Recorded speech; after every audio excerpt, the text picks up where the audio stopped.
السلام علیکم ورحمۃ اللہ وبرکاتہ۔ آپ سب کا استقبال ہے ایزی لرن اردو میڈیم میں۔ آج کی اس ویڈیو میں ہم ایزی 10ویں جماعت کا اردو برج کورس کا 41واں دن دیکھنے جا رہے ہیں۔ اگر آپ نے اب تک ہمارا چینل سبسکرائب نہیں کیا ہے تو براہ کرم سبسکرائب کر لیں۔ مہارت اور تصور ہے شعر محسن سے آگاہی غزل۔ آؤ معلوم کریں عزیز طلبہ و طالبات، آج ہم نہم جماعت کی درسی کتاب کمار بھارتی صفحہ نمبر 93 کلیم عاجز کی غزل کا مطالعہ کرتے ہوئے یہ دیکھیں گے کہ شعراء کس طرح اشاروں میں بڑی گہری بات بیان کر جاتے تھے۔ یعنی آپ اگر 9ویں کی اردو کی کتاب کھولیں گے صفحہ نمبر 93 تو آپ کو کلیم عاجز کی غزل دکھے گی، ہے نا، اور اسے پڑھ کے ہمیں یہ سمجھنا ہے کہ شعراء کس طرح اشاروں میں اتنی بڑی بڑی باتیں کہے جایا کرتے تھے۔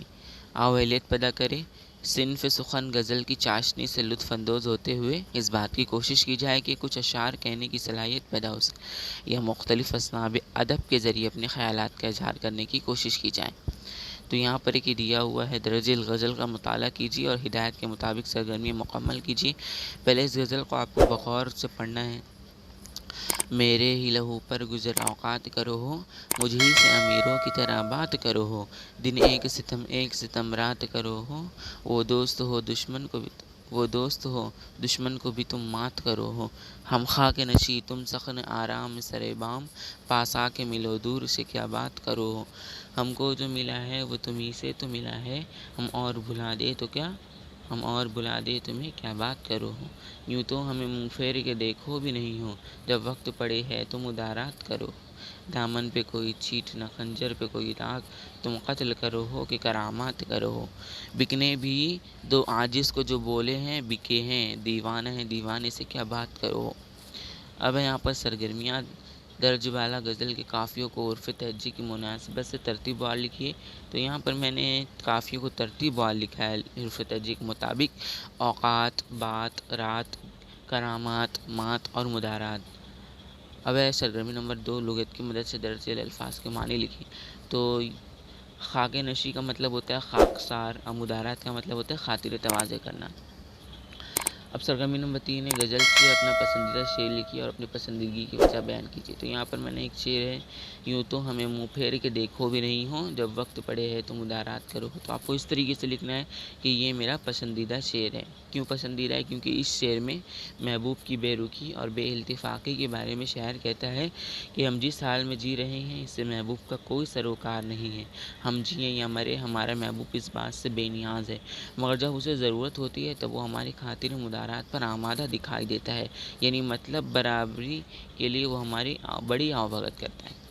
تو اس طریقے سے آپ کو لکھنا ہے۔ سرگرمی نمبر 4 ہے، جماعت نہم کی نصابی کتاب سے کوئی ایک صنعت تضاد کے شعر تلاش کر کے لکھیے۔ تو ہم اس میں سے نہیں، اسی غزل میں سے دیکھتے ہیں کہ دن ایک ستم رات کرو ہو، وہ دوست ہو دشمن کو بھی تم مات کرو ہو۔ تو پہلے شعر میں دن اور رات دونوں ایک دوسرے کی ضد متضاد والا شعر ہے۔ وہ دوست دشمن اور دوست، یہ دونوں ایک دوسرے کی متضاد ہے۔ یہ شعر آپ کو لکھ لینا ہے۔ سرگرمی نمبر 5، نہم جماعت کی درسی کتاب میں موجود ناصر کاظمی کی غزل اور دوسری تمام غزلیات میں کیا فرق ہے، غور کیجیے اور اپنے اساتذہ سے اس کے متعلق دریافت کیجیے۔ تو اس کا جواب جو ہے یہ ہے کہ ناصر کاظمی کی غزل جو ہے نا، نہم جماعت کی درسی کتاب کی ساری غزلوں سے اس لیے الگ ہے کیونکہ ناصر کاظمی کی غزل میں بھی ایک بھی ردیف نہیں ہے نا۔ ناصر کاظمی کے غزل میں جو ہے صرف قافیے ہے، ردیف ایک بھی نہیں ہے، باقی کہ جو ہے قافیے ردیف دونوں ہیں باقی کی غزلوں۔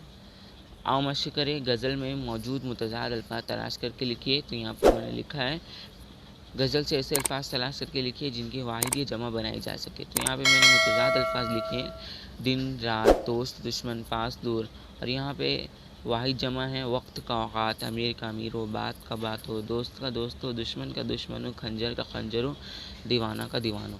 اب ہے آؤ تخیلاتی بنے چیلنج، کوئی ایسی غزل تلاش کر کے لکھیے جس میں قافیے ہوں مگر ردیف نہ ہو۔ تو مجھے تو ایسی کوئی غزل ملی نہیں، اگر آپ کو ملتی ہے تو آپ لکھ سکتے ہیں ایسی غزل جس میں ردیف نہ ہو مگر قافیے ہو۔